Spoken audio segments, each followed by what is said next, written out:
এই নিকৃষ্ট জানোয়ার পশু বলেছে মায়ের বুকের দুধ সন্তান যদি চাই সারা জিন্দগি পান করতে পারে, এমন ভাবে কথাটা পেশ করেছে। সে বলছে মায়ের বুকের দুধ যতদিন থাকবে সন্তান ততদিন খাবে, কিন্তু আল্লাহ পবিত্র কোরআনে টাইম আপনার বেঁধে দিয়েছে একটা সন্তান কতদিন দুধ খেতে পারে তার। তাহলে কত বড় নালায়েক জি। আর আপনারা এদের ইত্তেবা করা শুরু করে দিলেন, এদের অনুসরণ করা শুরু করে দিলেন। প্রিয় ভাইয়েরা, আজ আপনি আপনার ঈমানের রাস্তা থেকে বিচ্যুত হয়ে গেছেন। কি হবে জানেন? আজ বিচ্যুত হয়ে গেছেন। আজ হয়তো মনে হচ্ছে আমাদেরকে নিয়ে আলোচনা সমালোচনা করা হচ্ছে, আমরা মনে হয় অধিক বড় হয়ে গেছি।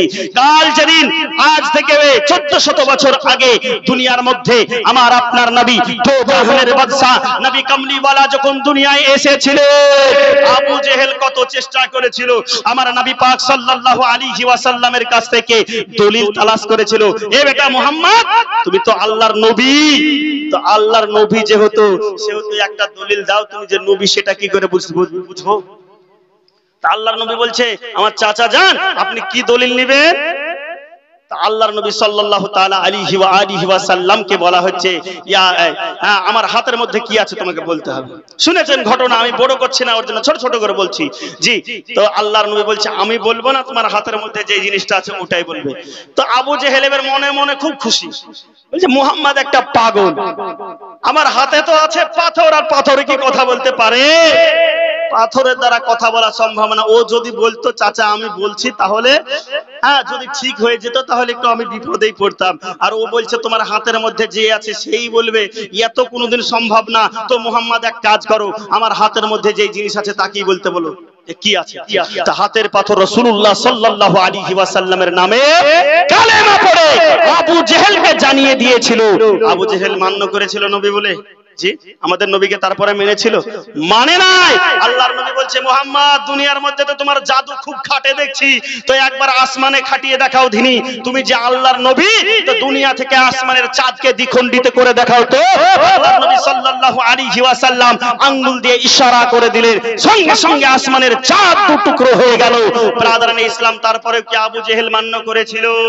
করে নাই।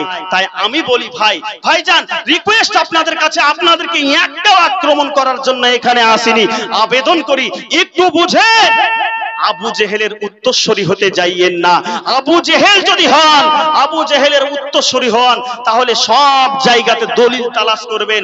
শয়তান যেমন ইবলিস, শয়তান হওয়ার আগে আল্লাহ যখন আদমের দিকে সাজদা করার জন্য বললেন, দলিল তালাশ করে শয়তান হয়েছিল।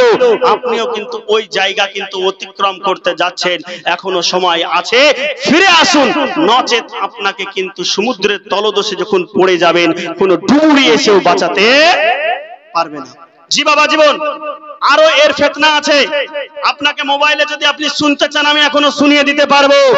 এই ব্যক্তি আপনার দাবি করছে, এটাই বলে শেষ করে দেব নাকি ভাই? জি, তো আল্লাহর নবী সাল্লাল্লাহু তাআলা আলাইহি ওয়াসাল্লাম তিনি নাকি, দেখো তো যদি পাওয়া যায়, তিনি নাকি মিজানে যেদিন আপনার নেকি আর গুনাহের ওজন করা হবে, আল্লাহর নবী নাকি মিজানের পাল্লার দিকে ফেল ফেল করে তাকিয়ে থাকবে আর বলবে, নবী নাকি বলবে আমার কি হবে, আমার কি হবে। নাউজুবিল্লাহ বলবেন না? যে নবী শরীয়তের মালিক, যে নবী জান্নাতের মালিক, যে নবী হাউজে কাউসারের মালিক, এই নবী হাউজে কাউসারের মালিক না? জি, আল্লাহ বলছে ইন্না আ'তাইনাকাল কাউসার, হে নবী আমি আপনাকে কাউসার দিয়ে দিলাম। আমি আপনাকে বলছি চাচা আপনাকে বইটা দিয়ে দিলাম, তো বইটার মালিক কে হলো? এখন আপনি হলেন, আপনাকে দিলাম, আপনি হলেন। তো আল্লাহ পাক রব্বুল আলামিন হচ্ছে হাউজে কাউসারের আসল মালিক, স্রষ্টা। কিন্তু আল্লাহ বললেন হে নবী আমি আপনাকে হাউজে কাউসার দান করে দিলাম, তো মালিক কে হলো? আল্লাহ হলো। এরা বলছে এরা নবীকে মালিক বানিয়ে দেয়, আর আল্লাহ হচ্ছে মালিক। যে নবীকে আর আল্লাহকে সমান করে দিয়ে এরা শিরক করে, এরা মুশরিক। পৃথিবীর মধ্যে কোন মায়ের লাল যদি প্রমাণ করতে পারে, স্টেজে থাকাকালীন আর স্টেজের বাইরে থাকাকালীন, যে কোনো মুহূর্তে, যে কোনো সময় মাসলাকে আলা হযরতের ব্যক্তিত্বরা, আলা হযরতের পৃথিবীর মধ্যে মান্যকারী ব্যক্তিগণেদের, উলামাগণদের কোন কিতাব থেকে যদি কোনো মায়ের লাল প্রমাণ করতে পারে আমাদের আকীদার মধ্যে একখানা শিরক আছে, তাহলে আমরা সঙ্গে সঙ্গে সবাই ওই আকীদাকে পরিত্যাগ করে দিয়ে ওদের আকীদাকে গ্রহণ করে নেব, কোনো ব্যাপার নাই। কিন্তু কিয়ামত পর্যন্ত সময় দিলে এরা প্রমাণ করতে পারবে না। আমাদের নামে এরা ভাওতাবাজি, আপনার ঢপকাবাজি, আপনার ভণ্ডামো মিথ্যা কথা আপনাদেরকে বলে যে সুন্নিরা পীরকে গিয়ে সেজদা করে। পীরকে কোনদিন সেজদা করেছেন আপনি? জি, কেউ করেছেন? কোন মৌলবি বলেছে আপনাকে? কোন সুন্নি আলেম বলেছে? জি না। আলা হযরত রাদিয়াল্লাহু তাআলা আনহু তিনি বলেছেন, পীরকে হোক আর আপনার ওলিকে হোক আর বাপকে হোক আর মাকে হোক, আল্লাহ ছাড়া অন্য কাউকে সাজদা করা হচ্ছে শিরক। আলা হযরতের ফতোয়া। তা আমরা আলা হযরতকে মানছি, আলা হযরতের ফতোয়াকে অনুসরণ করছি, এরপরেও এরা আমাদের নামে মিথ্যা তহমত লাগিয়ে দেয়। তো দুনিয়ার মধ্যে যদি তোমাদের ক্ষমতা থাকে, এই একটা দুটো মানুষ হয়তো কোনোদিন কোনো মাজারে গেছে, ও ব্যক্তি মাজারের আদব সম্পর্কে জানে না, ও গিয়ে আপনার ধরেন মাজারে গিয়ে চুমা দিতেই গিয়েছে কিংবা সেজদাই করে দিয়েছে, ও ব্যক্তি জানে না, আর ওটাকে দলিল বানিয়ে নিয়ে বলছে পুরা সুন্নিরাই পীরকে পূজা করে আর পীরের পায়ে গিয়ে সেজদা করে। জি, আহলে হাদিসের মধ্যে মদখোর নাই, জেনাখোর নাই। তো আমরা এখন যদি বলি পুরো আহলে হাদিস মদখোর জেনাখোর, তাহলে পরে কি হবে অবস্থাটা? একজনের উপরে ডিপেন্ড করে কোনো ফতোয়া হয় না। আপনার জালসার এখানে স্টেজ আছে, এখানে দুজন ব্যক্তি এসে মাতলামো করছে, মদ খাচ্ছে বসে, তো জালসা বন্ধ করে দিবেন না মদ খাওয়া যারা আছে ওদেরকে বাড়িয়ে দিয়ে আপনারা তুলবেন? কোনটা করবেন? ওদেরকে সরাতে হবে। তো আমাদের মধ্যে যদি কোনো ব্যক্তি এরকম ভুল কিছু কাজ করে ফেলে, উলামায়ে কেরামগণ আমরা বলে আসছি পূর্ব থেকে, এখনো বলছি, ভবিষ্যতেও বলছি, মানুষদেরকে বলতে থাকবো যে পীরকে সাজদা করা হারাম আছে। পীরকে সাজদা করা যাবে না, কোনো ওলিকে সাজদা করা যাবে না, মাকে সাজদা করা যাবে না, বাপকে সাজদা করা যাবে না। আমরা আল্লাহর ওলিদের বাপ মায়ের আদব অর্থে কোন পীর আল্লাহর ওলি বুজুর্গানে ব্যক্তিদের পায়ে চুম্বন করে থাকি। জি, পায়ে চুম্বন করা এটা জায়েজ আছে, আপনি আদবের জন্য চুম্বন করতে পারেন। একটা মানুষের আপনি যদি তাকে গুরুজন ব্যক্তি মনে করেন, তার যদি মনে করেন যে কদমে চুম্বন দিব, এখানে গুনাহ হবে না, এখানে বরং আপনার নেকি হবে। কারণ কদম বুসি করা আল্লাহ রসুলের সুন্নাত। রাসূলুল্লাহর যুগে আল্লাহ রসুলের কদম মুবারকে সাহাবায়ে কেরাম চুম্বন খেয়েছেন, এরও দলিল কিতাবের মধ্যে আছে। তো আমি ওদিকে যাচ্ছি না, আমি শুধু আজকে বলেছি যে এদের পোস্টমর্টম হবে। এরা বলছে যে আল্লাহর নবী সাল্লাল্লাহু আলাইহি ওয়াসাল্লাম রোজ হাসরের ময়দানে কিয়ামতের দিনে যেদিন মিজানে নেকি আর গুনার পাল্লা ওজন করা হবে, আপনার আমার গুনাহ ওজন করা হবে, আপনি আমি আলেম সমাজ বলছে নবী পাক ওই জায়গায় দাঁড়িয়ে থাকবে, তো নবীর নজর আপনার আমার মিজানের পাল্লায় যদি পড়ে, সব সময় নেকির পাল্লা ভারী হয়ে যায়, আমরা জান্নাতে হয়ে যাব। আর এরা বলছে যে নবী ওই টাইমে ফেল ফেল করে তাকাবে। কত বড় নিকৃষ্ট জানোয়ার দেখেন, বলছে ফেল ফেল করে নবী তাকাবে, যে ফেল ফেল করে শুধু তাকিয়ে থাকবে না, তাকিয়ে বলতে থাকবে যে আমার কি হবে, আমার কি হবে। আরে নবী নবীর বিষয়ে চিন্তিত থাকবে কে বলেছে? আল্লাহর নবী সাল্লাল্লাহু আলাইহি ওয়াসাল্লাম তিনি যেদিন জন্মগ্রহণ করলেন, মা আমিনা রাদিয়াল্লাহু তাআলা আনহা বলেছেন, মাওয়াহিবুল লাদুনিয়া প্রথম খণ্ড 145 পৃষ্ঠার মধ্যে ইমাম আপনার কাস্তালানী রাহিমাহুল্লাহ তিনি বর্ণনা করছেন, মা আমিনা আমার বলতে আছে যে আমার সন্তান যখন দুনিয়ার মধ্যে ভূমিষ্ঠ হলো, হওয়ার সঙ্গে সঙ্গে আমার সন্তান দরবারে ইলাহির দিকে দুই হস্তকে তুলে দিলেন এবং আমি আমার সন্তানের মুখের দিকে কান লাগালাম। কোন কোন কিতাবে আছে নবী আমার সাজদায় পড়ে গেলেন, আমি কান লাগালাম, তো আমার নবীর জবান থেকে বের হচ্ছে ইয়া রাব্বি হাবলি উম্মতি, ইয়া রাব্বি হাবলি উম্মতি। আমার উম্মতের কি হবে, আমার উম্মতের কি হবে? হেরামপুর ঘাটপাড়ার যে সমস্ত উম্মতেরা এখনো পর্যন্ত ইবাদত গুজার হতে পারেনি, এরকম বড় বড় গুনাহগার উম্মতদের কি হবে? এই বলে আমার নবী জন্মদিন থেকে নিয়ে কান্না করা আরম্ভ করেছে, আজও পর্যন্ত রওজায়ে আনওয়ারের মধ্যে আমার আপনার নবী কান্না করছেন। বাবা জীবন ভাইরা, কিয়ামতের দিন যেদিন হয়ে যাবে, বুখারী শরীফের মধ্যে হাদিস এসেছে আর মুসলিম শরীফের মধ্যে হাদিস এসেছে, সেই দিন যেদিন আপনার আমার নেকিতে কমতি হয়ে যাবে, আল্লাহ আপনাকে আমাকে জাহান্নামী হিসেবে ঘোষণা করে দিবে, আমি আপনি সকলেই ছুটতে আরম্ভ করে দিব। আপনার আমার আব্বার কাছে যাব, আম্মার কাছে যাব, ভাইয়ের কাছে যাব, বিটির কাছে যাব, মায়ের কাছে যাব, খালার কাছে যাব, ফুপুর কাছে যাব, কেউ আপনাকে আমাকে ওই দিন একটা নেকি দিয়ে সহযোগিতা করবে না। এবার আমি বলি, এই জায়গায় যতজন ব্যক্তিত্ব বসে আছেন, কেউ কোনো ব্যক্তি এরকম আল্লাহর বান্দা আছেন যে ব্যক্তি বলতে পারবেন মাওলানা সাহেব, ও বক্তা সাহেব, আমি যত আমল করি আমার জিন্দেগিতে এই আমলের বদৌলতে জান্নাত যাব? কেউ বলতে পারবেন? কারো হিম্মত আছে? আরে আমি মাওলানা তো দূর কি বাত হে, আল্লাহর নবীর কোন সাহাবী নিজে থেকে গ্যারান্টি দিয়ে এটা বলেনি যে আমি জান্নাতে যাব। এই গ্যারান্টি কে দিতে পারবে না। কিন্তু এবার আমি বলি, যদি এই রকমেরই অবস্থা হয় তাহলে কালকে কিয়ামতের ময়দানে আল্লাহ জান্নাত কটা তৈরি করেছে? 8খানা, আর জাহান্নাম কখানা? 7খানা। তো জাহান্নামের সংখ্যা কম, জান্নাতের সংখ্যা বেশি। এই যে মানুষ যে এত গুনাহ করছে, জান্নাতে আল্লাহ কাকে দিবে তাহলে?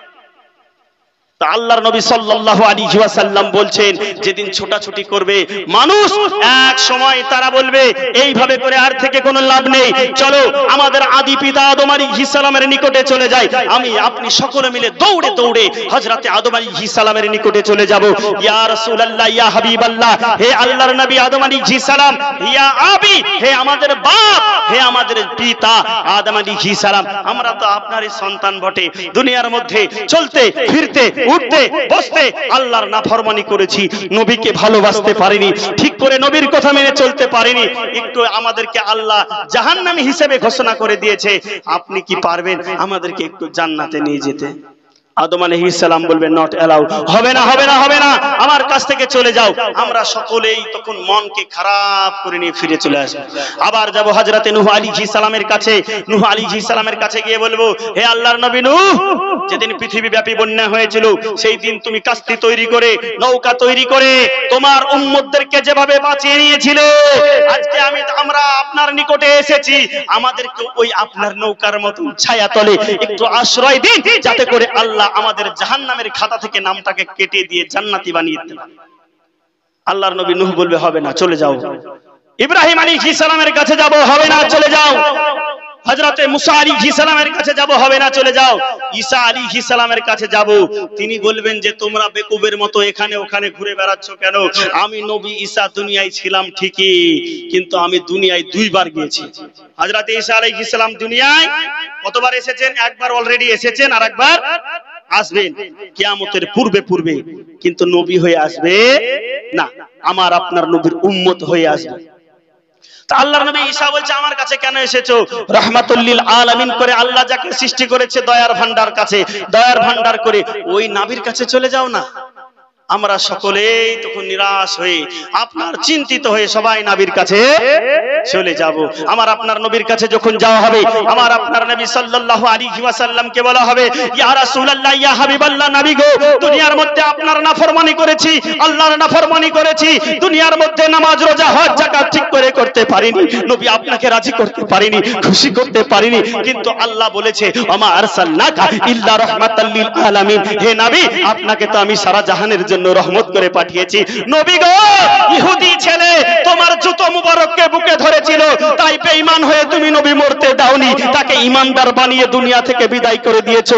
তোমার মসজিদে নববীর মধ্যে ইহুদি পেশাব করে দিয়েছে, উমরকে দিয়ে তাকে হত্যা করে দিতে বলনি, তুমি নিজে আদেশ দিয়ে ওই পেশাবকে পরিষ্কার করানোর ব্যবস্থা করেছিলে, ইন্তেজাম করেছিলে। হে নবী, আপনি যখন কবরের মধ্যে এসেছিলেন, যখন প্রশ্ন করা হচ্ছিল মুনকার ও নাকির, প্রশ্ন করার আগেই নবী আপনি অনেক উম্মতকে বাঁচিয়ে নিয়েছেন, যে হাজা উম্মতি, এটা আমার উম্মত বলে। হে নবী, আপনার কাছে আজকে এসেছি, আপনার নাফরমানি করার পরেও আমাদের বিশ্বাস, আমাদের ঈমান যে আপনি আমাদেরকে ফিরিয়ে দিবেন না।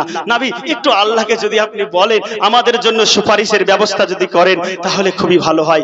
আল্লাহর নবী সাজদার মধ্যে পড়ে যাবে, আল্লাহর নবী সাজদার মধ্যে পড়ে যাবে, সাজদার মধ্যে পড়ে যাবে, মাথা উঠাবে না। আল্লাহ বলে, হাবিব মাথা উঠাও, আল্লাহ বলবে, হাবিব মাথা উঠাও, আল্লাহ বলবে, হাবিব মাথা উঠাও, আমার নবী মাথা উঠাবে না। বুখারী মুসলিম মুত্তাফাকুন আলাইহির হাদিস।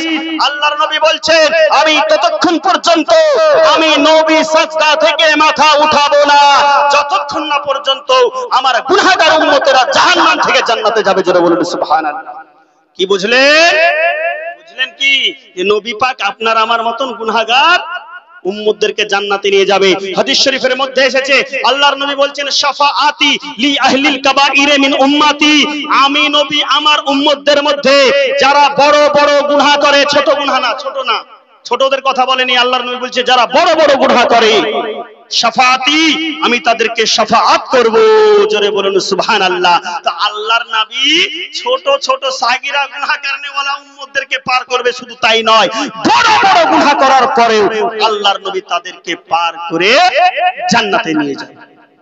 আরো হাদিসের মধ্যে এসেছে আল্লাহর নবী সাল্লাল্লাহু আলাইহি ওয়াসাল্লাম তিনি বলছেন আমি এই রকমের উম্মতদেরকেও জান্নাতে নিয়ে যাব ইউসাম্মাউনাল জাহান্নামিনা, যাদেরকে আল্লাহ পাক রব্বুল আলামিন যাদের নামকে জাহান্নামী হিসেবে ডিক্লেয়ার করে দিয়েছে, আল্লাহ ঘোষণা করে দিয়েছে, বলেছে তুই জাহান্নামে যা।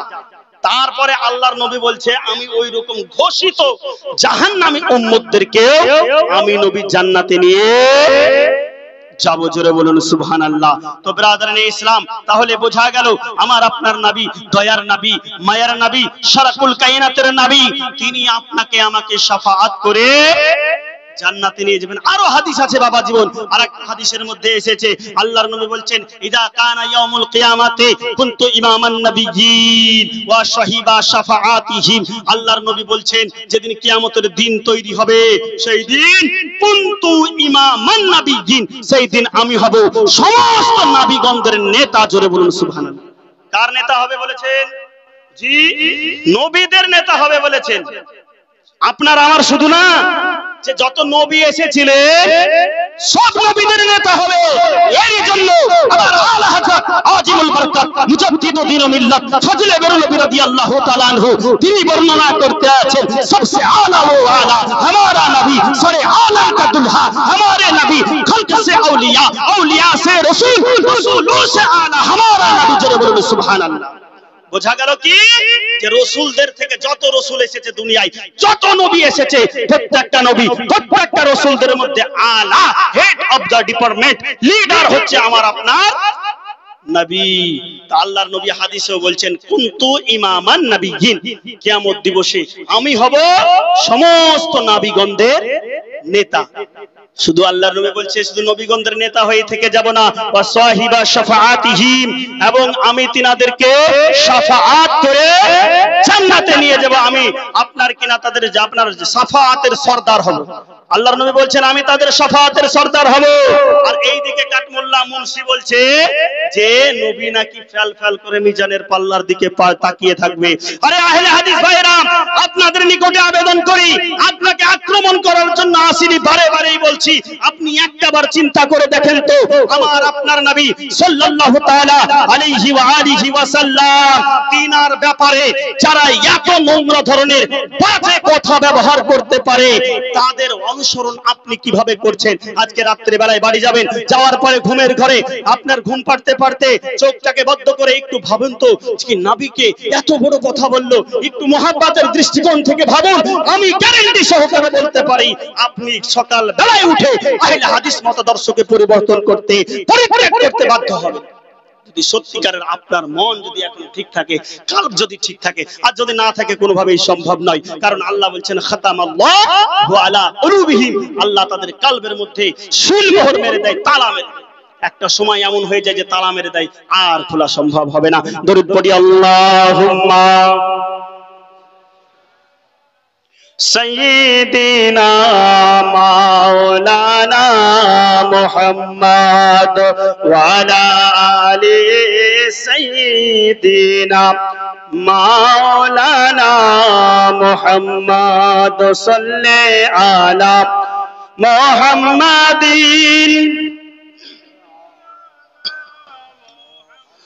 हरदम ज़बान से निकालो पाक नामे मोहम्मद, हरदम ज़बान शफीआना सल्लल्लाहु ताला अलैहि व आलिहि वसल्लम।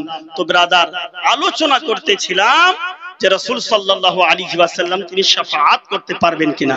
আসলে আজকের আলোচ্য বিষয়টা এটাই ছিল যে মিলাদুন নবীর মাহফিল আল্লাহ রাসূল করেছেন কিনা, সাহাবায়ে কেরামগণ করেছেন কিনা, দলিল আপনাদেরকে দেওয়া হয়েছে। বাবা জীবন দ্বিতীয় বিষয় যেটা হয়েছিল যে আজ সমাজের মধ্যে হু হু হু হু করে এই আহলে হাদিস মতাদর্শের মানুষ বেড়ে যাচ্ছে। এরা আবার আরেকটা নাম নিয়েছে, এখন আহলে হাদিস নাম বলছে। তো আমি আপনাকে বলি একটু ভালোভাবে শুনবেন, এরা বলবে যে আমরাও সুন্নি, কারণ এরা হাদিস এখন পেয়ে গেছে যে সুন্নিরাই জান্নাতে যাবে। হাদিসে আছে হুজুর বলছিলেন যে সুন্নিরাই জান্নাতি দল, 72 ফিরকা 73 ফিরকার মধ্যে একটা দল হবে জান্নাতি। সারা হচ্ছে তারা কারা? তারা হচ্ছেন সুন্নি সুন্নি সুন্নি। এদের গুরু ইবনে তাইমিয়া তার কিতাবের মধ্যেও লেখা আছে যে ফিরকাতুন নাজিয়াতুন আহলুস সুন্নাতি ওয়াল জামাআহ, যে সঠিক দল নাজাত প্রাপ্ত দলের নাম হলো আহলে সুন্নাত ওয়াল জামাত। তো এরাও এখন বলতে শুরু করেছে যে আমরাও হচ্ছে সুন্নি। এইভাবে আপনাকে ধোঁকা দিবে। দেখবেন বাংলাদেশের কিছু বক্তা আছে, এই হুজুর যেরকম টুপি পরে আছে, মানে আমরা যেরকম টুপি পরি এই রকম টুপি পরে বক্তব্য দেবে, কিন্তু বলবে নবী নাকি আলিফ বা তা সা জিম হা খ পড়তে জানতেন না। শুনেছেন? জি, অন্য কোনো দিন যদি সময় হয়, আল্লাহ যদি হায়াতে রাখে, অবশ্যই আপনাদেরকে শুনিয়ে দেব। আপনাদের গ্রামে মাদ্রাসা আছে, যোগ্য বিজ্ঞ শিক্ষকগণ আছেন। একটা কথা মাথায় রাখবেন, এই যে জায়গায় বক্তব্য দিচ্ছি, এই বক্তব্য তৈরি করার কারিগর কিন্তু ইনারা। হুজুর বসে আছেন, সরাসরি ভাবে হুজুর হচ্ছেন আমার শিক্ষক। আমি এই মাদ্রাসাতে কিছুদিন পড়াশোনা করেছি, হুজুরের কাছে পড়াশোনা করেছি। তো একটা কথা মাথায় রাখেন, অহংকার নয়, এটা হচ্ছে আশিকে রাসূলদের পেহচান। কারণ এদের গলা সবসময় উঁচু ছিল, উঁচু আছে আর উঁচু থাকবেই। বাবা জীবন ভাইয়েরা, তো হুজুরের ছাত্রদের যদি এত ক্ষমতা হয়, হুজুরদের কত ক্ষমতা হবে? জি, তাহলে হুজুরদের সঙ্গে মুহাব্বত করুন, ভালোবাসার সম্পর্ক গড়ে তুলুন, হুজুরদের কাছে যান, বিভিন্ন বিষয় নিয়ে আলাপ আলোচনা করুন। দেখবেন আপনাদের সামনে ভুরি ভুরি হুজুররা দলিলের পাহাড় আপনাদের সামনে সাজিয়ে দিবে। আমরা হচ্ছে তিনাদের নগণ্য খাদেম। যাই হোক, অনেকক্ষণ আলোচনা হলো বাবা জীবন ভাইরা, রাত অনেক হয়েছে, আবার ক্লান্তির ব্যাপার আছে, ঘুমের ব্যাপার আছে, ফজরের নামাজের ব্যাপার আছে। এখান থেকেই বলা আমি শেষ করছি। আপনাদের নিকটে একটা মেসেজ, এই যে কথাগুলো আলোচনা হলো, নিজের কাছে শুধু রেখে দিবেন না, আপনাকে যখন বলবে সঙ্গে সঙ্গে রিপিট। হ্যাঁ, আপনি তো দলিল বলতে পারছেন না, হঠাৎ করে আপনি যে যুক্তি দিয়ে আপনাকে বলা হলো সেটাই আপনি তাকে জিজ্ঞাসা করুন, কপি টু কপি। দেখবেন ওটা যখন পারবে না, ওটা কেটে অন্য কিছু একটা বলতে আসবে, আর সঙ্গে সঙ্গে আপনি ধরবেন যে না, আগে এটার উত্তর দাও, তারপর অন্য কিছু হবে। দেখবেন ও আর ওই জায়গায় থাকবে না। বাবা জীবন ভাইরা, বলার মাধ্যমে, ভাষার মাধ্যমে কেউ যদি আমার কথায় আঘাত পেয়ে থাকেন, দুঃখ পেয়ে থাকেন, কষ্ট পেয়ে থাকেন, নিজের ছোট ছেলে ছোট ভাই মনে করে আমাকে সকলেই ক্ষমা করে দেবেন। প্রত্যেকের উদ্দেশ্যে বলি, আমার জন্য সকলে দোয়া করবেন। আহলে সুন্নাত ওয়াল